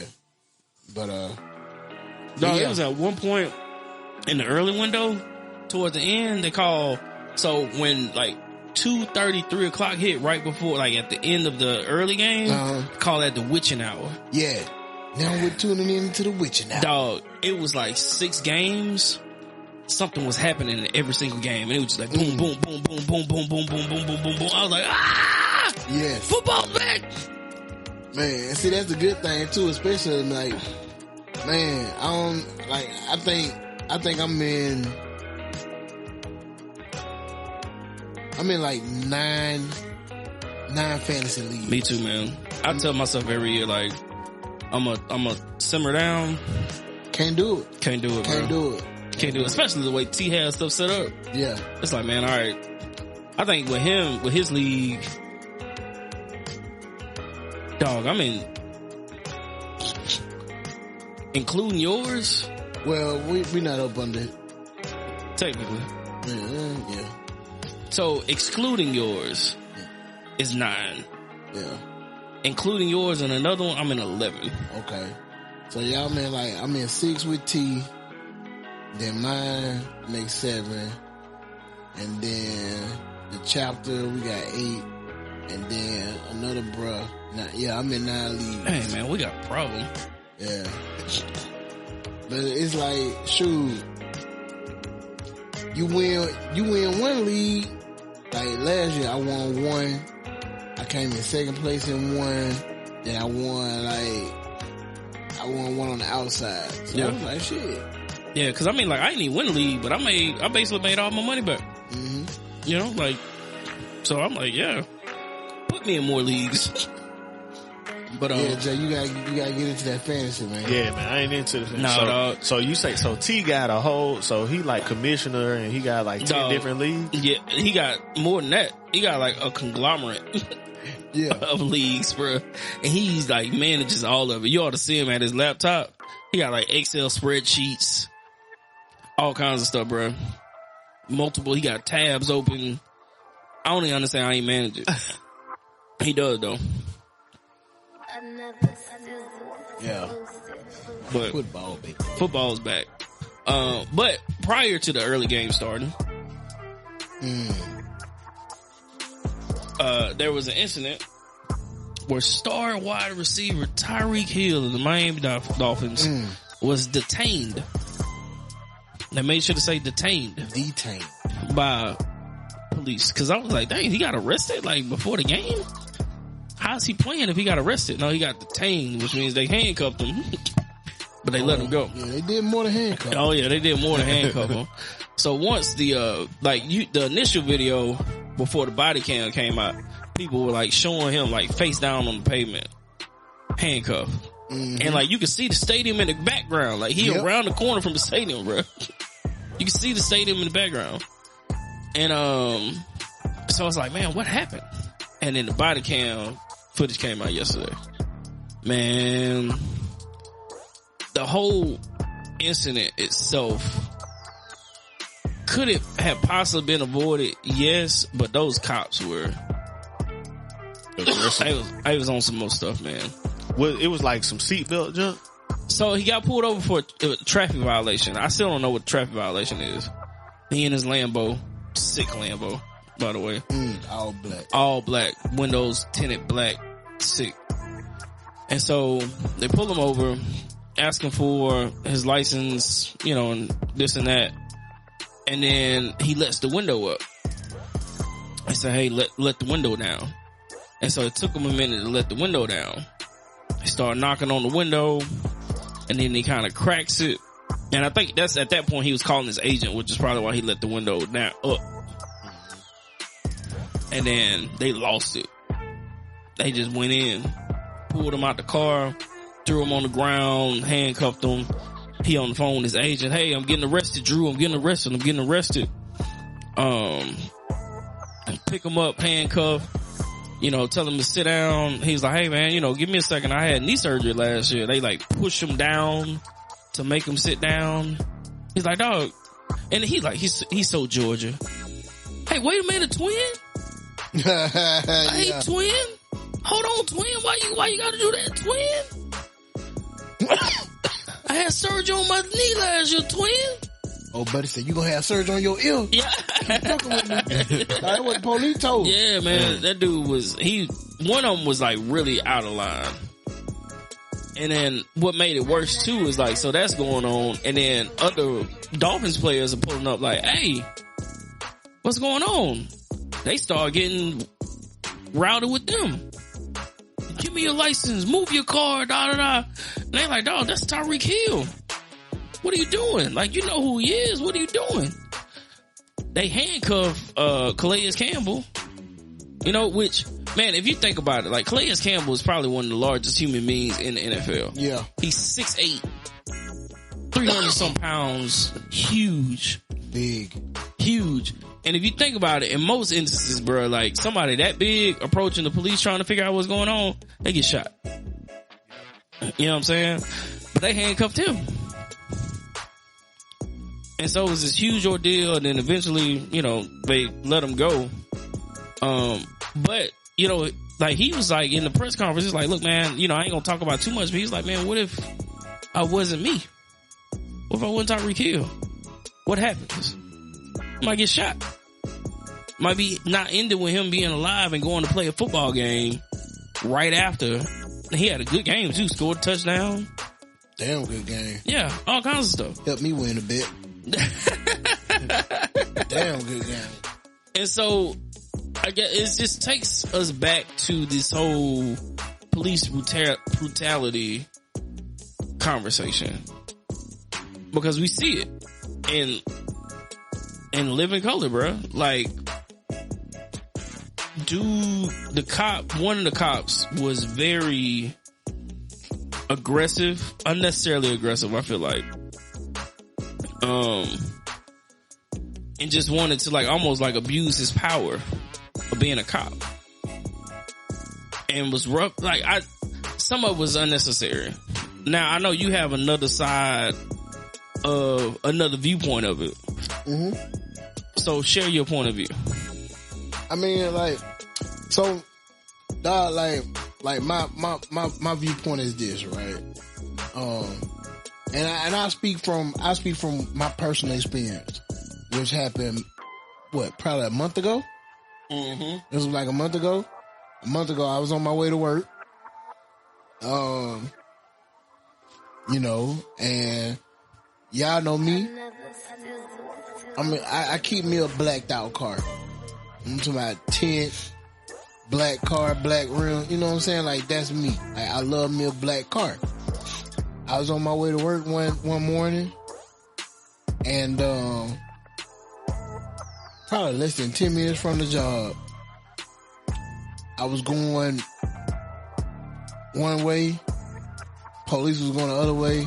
He did a U-turn, got behind me, and pulled me over.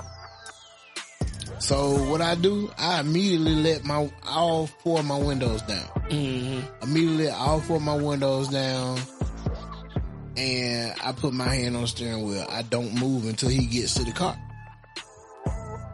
And so, you know, he pulled me over because he said something about my tint or whatever the case may be. But, you know, he's like, well, you know why I pulled you over? No, because I know I wasn't speeding. Mm-hmm. He's like, I pull you over for your tint. Let your window back up. Put a little tint read on there or whatever. License, registration, proof of insurance. I'm like, well, I got my insurance on my phone. My phone is over there on my bag. Can I grab my phone? Mm-hmm. He's like, yes. So he goes back to the car. With my ID or whatever, he comes back. I say, okay, here's my proof of insurance or whatever. Woo de woo de woo de woo. You know what I'm saying? And he writes me the ticket on by my business. Yeah. You know? A lot of times, man, well, I ain't gonna say a lot of times. Some of these instances, bruh, it's like, you have to understand the situation. Right? A lot of people in uniform feel like they're already entitled, and they feel like they have a power that we don't have. Mm-hmm. You know what I mean? And especially, and I'm talking especially as a black person, like, dog, I feel like we can't be hostile with them because they have the upper hand. Mm-hmm. And it's the same thing, like, if you watch First Take, like Shannon said the same, like his thoughts was like the same as mine. Like sometimes, man, like I understand, like, you know, emotions be high and shit like that be running through you or whatever, but shit, like, you gotta start out complying with them. Mm-hmm. And I felt what Shannon was saying because, like, I did it myself. You know what I'm saying? Like, as far as I make minimum conversation with them, cause I don't want to prolong this shit. Mm-hmm. I don't, you know what I'm saying? Like, I don't know what type of mood this motherfucker in or whatever. You know why I pull you over? No, sir. Like, what happened? If it was for speeding, I ain't even realize I was going that fast. But like I said, just so happened this time it was because of my tint. I'm like, it came from a dealership like that. Yeah. You know, whatever. But, you know, at first, when the story broke, we didn't see the full incident from start to finish. We didn't see that. So I will give it up to the chief of police of Miami-Dade. Yeah. Cause they was like, you know, we're gonna get to the bottom of it or whatever, and we're gonna release the video footage. And, you know, like I said, they pulled him over. They come knock on the window. He let the window down. Dog, why is you knocking on my window like that? Don't knock on my window like that. Oh, bro, calm down. So now you are already like giving them a reason to get even more buck with you. Because you coming off hostile. Yep. You know, and, you know, like he said, it was 2 hours before, you know, which they was like, they had to show up a minimum of, no more than 2 hours before the game. They can show up earlier than that, but 2 hours is like, all right, you gotta show up, you need to be here 2 hours before the game. And we all been to games, you know, you get out there early, set up, tailgate and all that. So, even, I don't know if he had called his agent beforehand or he was on the phone with his agent then, but he rolled his window up. And what he said was in one of the interviews, he was like, I rolled my window back up because I didn't want the people that's passing by to take pictures of what was going on. Because we all know we live in a time where somebody gonna take pictures, they gonna post this, go straight to social media. You know what I'm saying? So I understood that I'm not a celebrity. I'm not gonna do it. I'm not gonna roll my window up. Like, I'm gonna leave mine down. Yeah. So that was my thought on it. Like, I think he came off too hostile in the beginning, which provoked the police to escalate a little bit higher, you know. And then you could hear him saying, well, Drew, I'm getting arrested. Which, like you said, he was talking to his agent. Yeah. And like, you could hear one of the police was like, you know, get the fuck out the car. Wah. And I didn't see it, I just heard it. Then next thing you know, they pulled him out and they just immediately forced him face down into the ground. And he's like, twin, you know what I'm saying? I just had knee surgery, my knee. And then the dude was like, well, you gonna need ear surgery fucking with me. Man, shit could have went left. It could have went totally different. And I guess that's the perspective, why the perspective's different for us, right? Cause we go into it like knowing that we don't have the upper hand. But if we don't have privilege. No. Nigga, we just regular people. Right. A celebrity of his stature in that city, he may feel differently. Yeah. I'm Tyreek Hill. Just, hey, look, if you pull me over for speeding or whatever, give me my ticket. Let me go. Cause of who I am. That's probably how he felt. But I'm with you. Comply. Yeah. Comply. All right. Sorry, sir. Thank you, sir. Have a good day. Move on. Yep. You know what I'm saying? Rather than, but when you feel like in most situations, celebrities like him feel like they got the upper hand. Yeah. You know what I'm saying? Like, they go anywhere. They treat it like upper echelon. Right? So, and it's always like, look, I'm Tyreek Hill. You know who I am. You know my face. You see where I'm at. Don't do this to me. Yep. But they like, nah. At this point, I don't care about your celebrity. You're a person that's not complying, and I need you to comply. So this is what I do. So I agree that both sides have fault, right? He should have complied, not been as difficult, especially in the beginning. A lot of that can be avoided. Yep. But as a trained police officer, trained, let me say air quotes, trained, you should know to keep your cool, maintain your composure, and not even let it get to that point. Like they didn't have to do that. Nope. You know what I'm saying? You could have been frustrated or whatever, but you don't have to do that. That was a choice that they made. Right. Like they even put one of them put their knee on him while he was on the ground. Man. You know what I'm saying? George Floyd wasn't too long ago. Nope. So both sides, I could see how both sides at fault, definitely. But man, like, you can't abuse your authority like that, and you can't abuse your celebrity like that. Yeah. Like, on both sides. So, at the end of the day, they gonna remind us we still a nigga in their eyes. yep, and that's what they did. And then one of the police had the nerve to say, "Don't." And I'm not. Don't quote me, but he said something in the sense of, "Don't use that racist talk or something like that because I'm a color too." Right, and it's like, just because you're Hispanic, like, this ain't even about necessarily race. This is about power. Yeah. This is what this is about. It's about power. You know what I'm saying?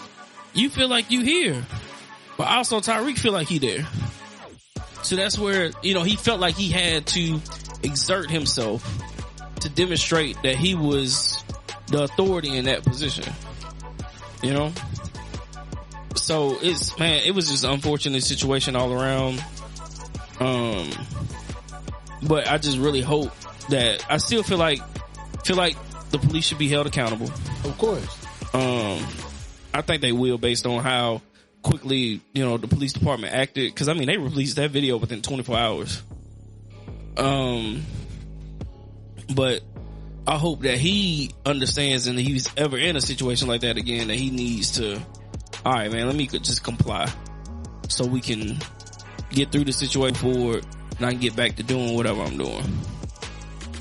So, yeah. Yeah, that's one of the biggest messed up things about the police, man. They like, you know, that whole respect and power thing, like they can, you know, if they feel like you ain't showing them respect, then that like, some of them, you know, it feel like they give them the privilege to do what they want to do, to force you to do what they trying to tell you to do and stuff. And, you know, like you said, man, you just gotta, you know, do what you can to avoid making them feel that they gotta take it to the next level. Mm-hmm. But it don't exactly make it right that they do take it to that Right. level too. Right. You know what I'm saying? But, you know, all in all, it's like, you know, I'm gonna try to do what I can to avoid, Right. you know, making you feel that way, which it shouldn't be like that, but it's like, we know the reality of the world, so it's like, you know, you gotta do what you gotta do, man,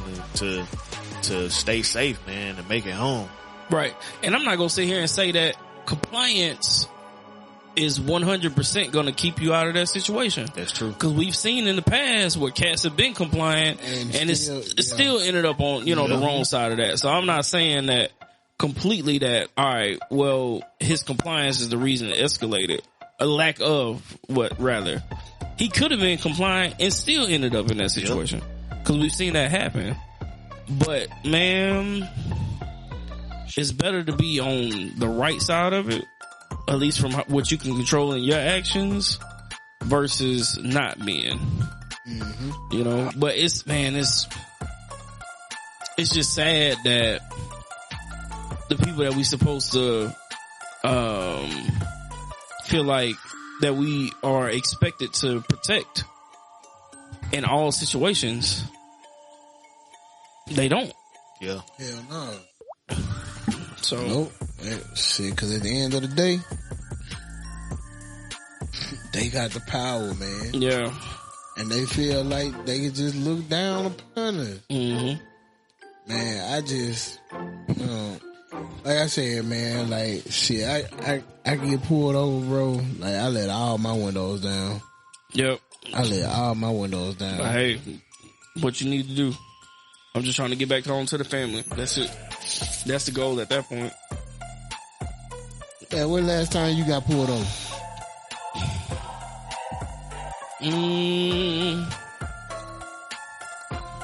It's been a while since I got pulled over, like, for driving. Now, when we were coming back from New Orleans last year, Tia was driving, and she got pulled over for speeding while we were driving. And in Louisiana, they make you get out the car. Oh, trust me, I know. Yeah, they make you get out the car. So we were in Slidell. She got pulled over. She was driving. The state trooper was like, "Hey, you know, ma'am, I'm gonna have to ask you to exit the vehicle." And I let my windows down. just in case, hey, you know, cause he asked her, who was that in the vehicle with you? And she's like, oh, that's my husband.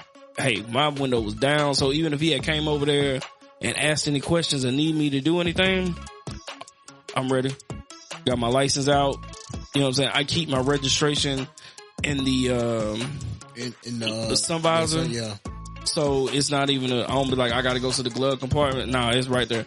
I just need to get it off my visor right here. You know what I'm saying? But like when they asked her to step out of the vehicle, it was like, wait a second. What we doing? Well, I got a story on that one. You know what I'm saying? So that was even scary. And so like, it's like even what it would have been like if I was driving versus her. How different could that have been? I don't know. Jay, when last time you got pulled over? Probably about, it might have been maybe like 4 years ago.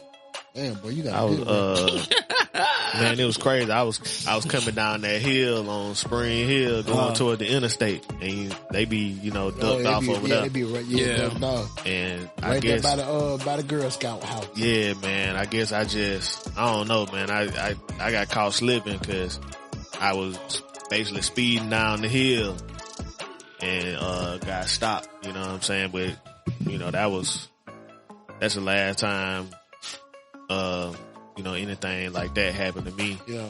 But man, one time we was driving to Kansas, and I was driving, and we had got pulled. Yeah, man, it was when Antonio was living in Kansas. Yeah, no place like home. For real. And I don't know where we was at, man. I don't even remember where we was. I want to say we was in, this probably way out, but I want to say we was like in Montana, man, or like Arkansas or something. But I think it was Montana. But like I said, I'm probably way off because I don't even remember. But, you know, it was me, my mama, my daddy, my sister, you know, we was all in the car together, loaded up, rental car. I think it was like a Durango or something. And dude pulled us over, and he come up to the driver's seat, and he asked me to get out the car. Then I get out, and he like he had me come sit in the police car with him. You know what I'm saying? Yeah, bro, I came and sat in the front seat of the police. So I'm sitting in the front seat now. And he in the driver's side or whatever. So it was kind of crazy. I'm like, I ain't never. And then he was like, you know, this is God's country.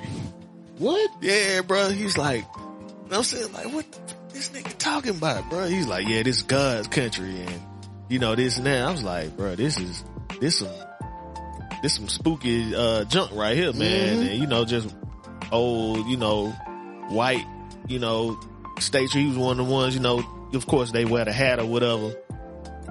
And that junk was just, it was kind of, you know, I wasn't really scared for real, cause like at this point in time, it was really like before we was really seeing all the time that police was killing people and all that. And, you know, like it wasn't no body cams and all that, you know, and like, so I wasn't really like afraid, but even in the situation though, you know, like still that anything could happen. So I'm like, man, what does this mud want to do? But you know, he you know, was asking me questions about what I'm doing and what we was doing out there and where I'm going. And, you know, I had my student ID, you know what I'm saying? I'm like, I'm a college student, and, you know, so I'm showing him my student stuff. And honestly, like, that might have been what, you know, I feel like kind of saved the situation from maybe escalating into something more, was the fact that, you know, him seeing that it wasn't like all I could think is like maybe he thought we were trying to run some drugs or something like that, and he wanted to kind of see what that. It was weird, man. It's like the weirdest police interaction I'd had, like on some getting pulled over type thing. But you know, we was all good, man. But I know anything would have popped off. Wilbur might have been, you know what I'm saying? Dude might have been on the side of the road. We've been gone. You know what I'm saying? You know, so, but like, it all worked out, man, but it was kind of scary. Man, bro, I would never I would never forget when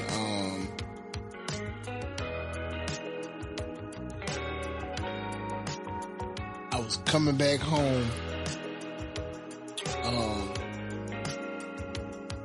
one weekend when I was stationed out at Killeen at Fort Hood.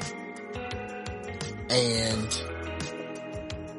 back then I had an all black Camaro, 26-inch rim, into my all black tent, everything.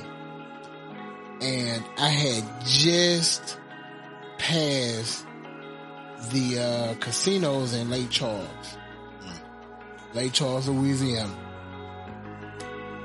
And a state trooper got behind me and pulled me over. He pulled me over at the top of the bridge. Of the bridge? At the top of the bridge, bro. And he made me get out. And I was like, and mind you, I left one weekend and it was a Thursday. Cause we had a 4-day weekend.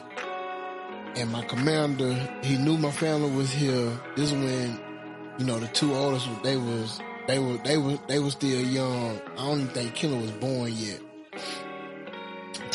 She may have been pregnant with Killer, but I was still in uniform. Still had my uniform on, everything. And he pulled me over. He was like, you know why I pulled you over? I was like, no, sir. Cause I was like, I know I wasn't speeding. I knew that. So I was like, well, then the only other reason he could have pulled me over for my tent, but I was like, no, sir. He was like, he said, well, where are you going? I said, I'm going back to Alabama. He was like, where you coming from? I said, I'm stationed at Fort Hood. My family is in Alabama. I'm going to visit my family this weekend. And he was like, yeah, I see the out of state plates. And he said, I pulled you over because it's been a high traffic area for drugs. Do you mind if I search your vehicle? And I was like, I ain't got no drugs. No, go ahead. But the fact that, you know what I'm saying, he pulled me over at the top of the bridge. And bro, the whole time I'm thinking, I'm like, damn. I'm looking over. I'm like, shit. Won't this motherfucker push me over this motherfucker? Like, am I gonna die today? Like, this is the shit that was going through my mind. I'm like, damn, I'm in full uniform.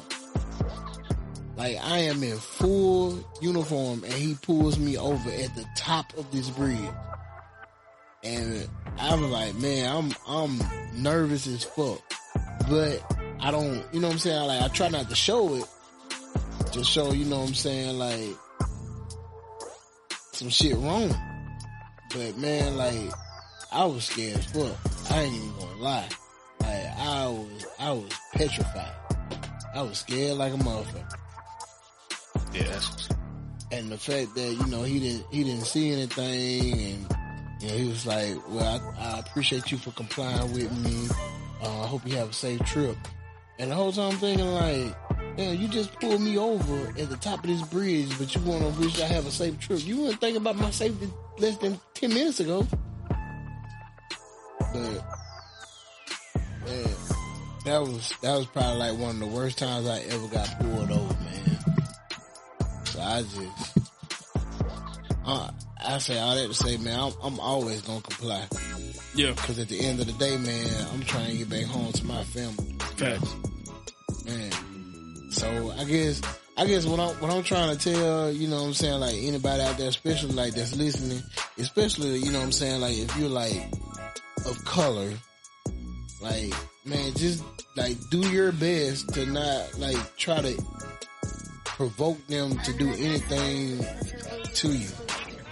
You know what I'm saying? Like, even though we know, like, sometimes, like, some shit, they might just be in the wrong mood, a bad mood or something, but, just do your part, man. And then, you know, the thing about the whole Tariq thing, you know, then you do an interview and, you know, you saying all this, and then we get the body cam footage and it's showing, you know what I'm saying, like, shit, you was ready. You was on 10 yourself. Mm-hmm. Sad, man.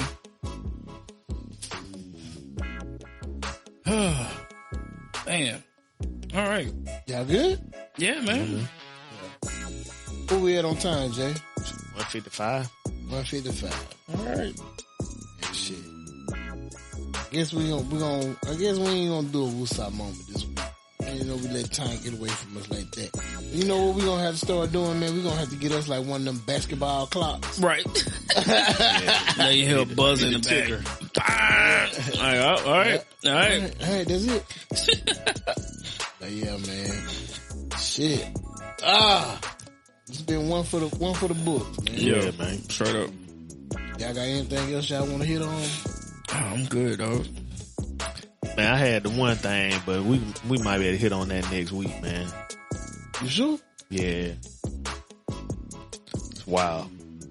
What just don't make no sense, man. What you got? Now I'm talking about that whole Kendrick Lamar, Lil Wayne, Super Bowl, you know. But yeah, we can go ahead and tap on that. We got time for that. We can go ahead and tap on that real quick. I just, you know, well, first off, you know, they did the Inglewood, you know, performance a few 2022. So yeah. It's like, you know, I guess he wasn't the main line, but it was like a whole, you know, Cali thing, you know what I'm saying? And it just don't make sense for them to jump over somebody like a Lil Wayne when you in New Orleans, which the Super Bowl be in New Orleans like so many times. Like they be in New Orleans every 6 years or something. But man, like last time they was in New Orleans was 09. 09.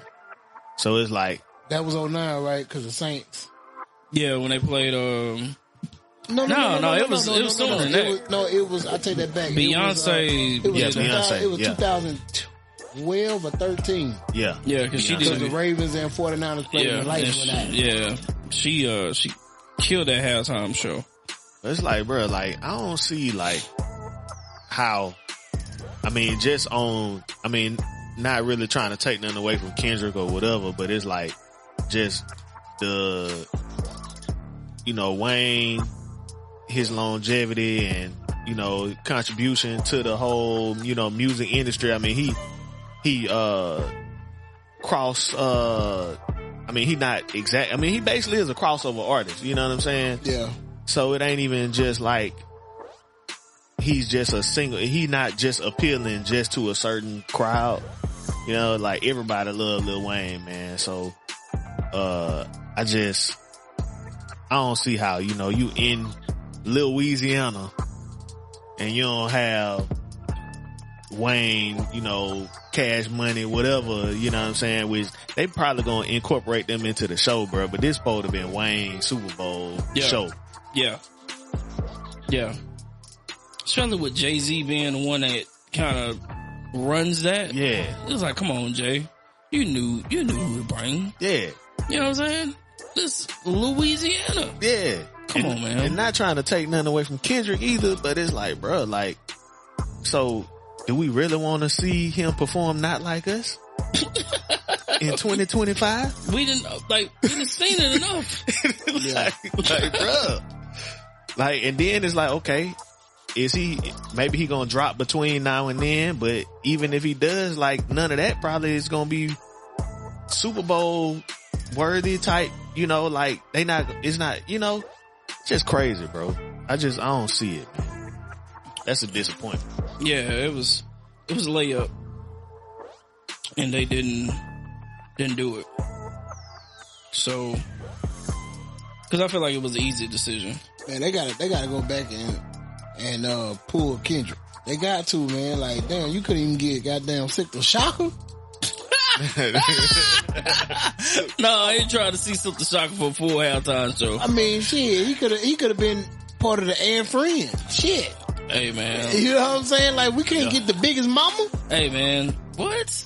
Cash Money for the 99 and 2000. Yeah, bro. So like Cash Money, No Limit, like a Cash Money and No Limit type halftime show or something like that, man. Like it's just, why not? It just don't make sense, man. Man, I definitely feel like they dropped the ball on that one, man. Straight up. You know what I'm saying? Like I know what Kendrick did this year. You know what I'm saying? Like we see the chokehold he had on it on the culture. Mm-hmm. We got it. Understood. You know what I'm saying? But man, when they announced the Super Bowl is gonna be in New Orleans, everybody was like, oh shit, Lil Wayne gonna goddamn be performing a halftime show. Now, when we found out they were gonna be doing, we were talking about going down there just for the weekend. Right. We were talking about that shit. You know what I'm saying? Like, shit, I was like, damn, I might have to goddamn buy me a nosebleed seat to be in that bitch. Right, cause that was gonna be, it's like it was gonna be rocking. Shit, man, I could have seen Wayne doing Lollipop. You know what I'm saying? He could have goddamn did, he probably would have did The Block Is Hot. Then he would have, you know what I'm saying? They already, now the whole damn Hot Boy clique back together cause they doing Louisiana, fest. We gotta figure that out. Yeah, we do. November 2nd. Yeah, we gotta figure that out. They still got tickets. Look it up. We can go. Yeah, we gotta figure that out. Yeah, man. Shit. On Tuesdays and Thursdays, you better watch for the sweet, man. What you need, boy? I need a high game. It's just man, they could do. I'm talking about, man. I can already. Then they come out, man. Bling bling. Of course, you know, Jude gonna bag that ass up. Yep. No homo. But you know, he would have did that. Shit. I don't know what Turk would have did, but he would have did something. Baby would have came out that bitch. Start with straight shots and then pop bottles. Shit. Then you know, like my daddy. Yeah. Shit. Oh man.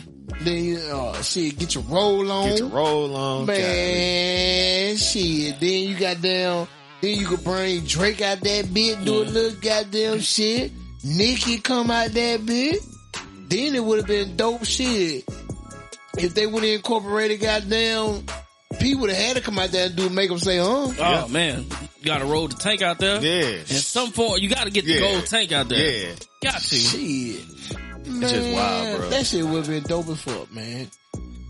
Like, what we gonna hear? Swimming pools? We're gonna swim train. Yeah, probably, Humble, DNA. Oh yeah, Humble, Pride. Yeah. Dang, man. Not Like Us. Yeah. Euphoria. Man. You're gonna be performing the Beef records. Yeah. I mean, don't take nothing away from K-Dot, man. Like, he's in my top 5. But just for the Super Bowl, nah, dog. Nah, man. Jay, you gotta do something, man. Maybe Kendrick can come out as friends. Yeah. Maybe have him start out, but he gotta bring New Orleans out, bro. Got to, man. Now maybe they would have had this motherfucker, man. Oh, well, shit. Maybe he could have headlined one in Detroit. Anywhere else. But not New Orleans. No. Not New Orleans. Cause I feel like they already dropped the ball in Atlanta, cause who did it recently in Atlanta? They didn't incorporate really anybody from Atlanta outside of Big Boy. When they had the Super Bowl in Atlanta? Like 2 years ago. No? Yeah, cause last year was Vegas. And that was Usher. That was Usher. The year before that, I don't know where it was. That was so it was LA the year before that. They did Dre. No. It was Usher. Then it was Rihanna before that. Oh yeah, Usher. Yeah. Then it was Dre and Friends. Yeah. So Atlanta must have been before that. Let's see. But it's whack, bro. I mean, you're doing good. You're doing good because you got Jay in that position, and he's bringing the black artists. Because I ain't gonna lie, I couldn't sit through another goddamn Katy Perry or goddamn Yeah, I mean, I love some Maroon 5. I ain't gonna lie, but Maroon 5 don't need to be headlining no Super Bowl. Maroon 5 was the one that was in Atlanta. Maroon 5, Travis Scott, that was 2019. 2019. Big Boy and Sleepy Brown. 2019, they, you know what I'm saying? 2019, man, they could have had Migos, T.I., you know what I'm saying? That was before, I guess, the whole Jay-Z and, you know, them, right? Because we ain't had a white person head the Super Bowl since Jay-Z took over. Yeah, when he started with 2020? Yeah. Right. Had to been 2020. Yep. So what a day, hey. Let's see. List of Super Bowl performances. Let's see. Then what, like Justin Timberlake before then or something? Oh, we all remember that. Well, he did another one by himself after that. No, he did he? No, the one with Janet? No, not that one. He was blackballed for a minute because he pulled Janet tit out. Yeah. That titty. I feel like it was him because him and Timberland. So, alright. So, 2019 was Maroon 5. 2020 was Shakira. Oh, Shakira and J-Lo. Yeah. Shakira and J-Lo, yeah, I remember that. 21 was The Weeknd. Mm-hmm. 22 was Dr. Dre and Friends. Mm-hmm. Then Rihanna. Then Usher. And so now Kendrick Lamar.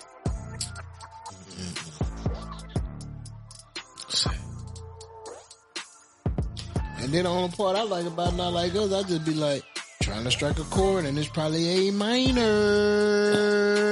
I'm just like, look, man. Drake. Golly, Drake. Man, got destroyed. He's continuously getting destroyed. Me and Jay up like the Super Bowl. He's like, bet. Bet. Sorry, man. Light skinned dude just took an L for 24. Shit. Well, one finna take another L. Yeah. Yeah, he gotta incorporate Wayne though. Got to. Find a way. Shit. I ain't gonna lie, man. I sit through 2 goddamn Silk the Shocker songs. Let me hit it. Ain't no way they'll let him do that for the Super Bowl. They'll just go to commercial break. Another blackout. Yeah. Let me. Next thing you know, we seeing like Super Bowl commercials. No way. Damn Doritos commercial. Man. Jay, man, you got anything before we get up out of here? Man, y'all check us out. Wooisms.com. Wooisms Pod on IG. We out here. Yep. Big S, what you got, bro? Man, make sure you catch us every Friday and Saturday night from 8 p.m. to 10 p.m. on Contentville, powered by Inspire You, the information station. You know, you need us, man. Holler at us, man. We working on some stuff, trying to get some stuff solidified, you know, as far as us being out here in these streets. But if you need us, holler at us, man. We do what we need to do and enhance your event. Why? Because it's the Wooisms way. Man, we got some ideas, man, we want to bring to fruition. So just be on the lookout with that, man. We winding down the 2024 year. We got some guests that's gonna be coming back. You know we ain't had a guest on for a few episodes, but we try and get back to us. Get back to the aura, the essence of Wooism. But man, we got some good guests lined up. We got some events like he said we working on. That temperature dropping. Mm-hmm. So we finna be coming out with some different merch, so be on the lookout for that. But my brothers, they said everything that needed to be said. And as always, this has been another episode of Wooisms. It's your boy Woo. It's your boy Big Hez. Jay Easy. Hey man, and I think this is on the right, man. We're gonna close out with Wiz Khalifa. See you again. Once again, rest in peace, Catherine Ashley Smith, and rest in peace, Rich Homie Quan. And rest in peace to anybody else that lost a loved one. We out. Hey.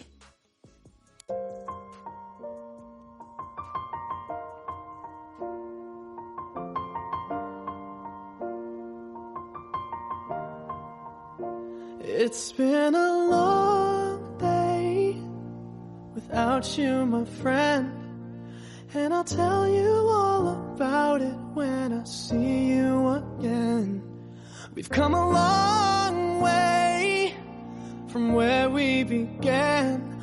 Oh, I'll tell you all about it when I see you again. When I see you again. Damn, who knew? All the planes we flew, good things we've been through. That I'll be standing right here talking to you about another path. I know we love to hit the road and laugh, but something told me that it wouldn't last. Had to switch up, look at things different, see the bigger picture. Those were the days, hard work forever pays. Now I see you in a better place. See you in a better place. How can we not talk about family when family's all that we got? Everything I would do, you were standing there by my side. And now you gon' be with me for the last ride. It's been a long day without you, my friend, and I'll tell you all about it when I see you again. We've come a long way, from where we began. You know, we started. Oh, I'll tell you all about it when I see you again. Let me tell you. When I see you again.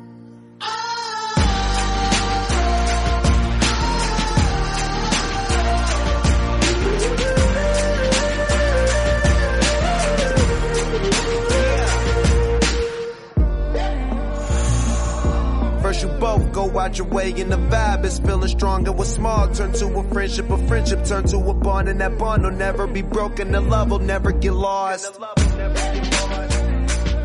And when brotherhood come first, then the line will never be crossed. Established it on our own when that line had to be drawn, and that line is what we reach, so remember me when I'm gone. How can we not talk about family when family's all that we got? Everything I went through, you were standing there by my side. And now you gon' be with me for the last ride. Let the light guide your way. Yeah. Hold every memory as you go, and every road you take will always lead you home. Oh, it's been a long day without you, my friend, and I'll tell you all about it when I see you again. We've come a long way from where we began. Oh, I'll tell you all about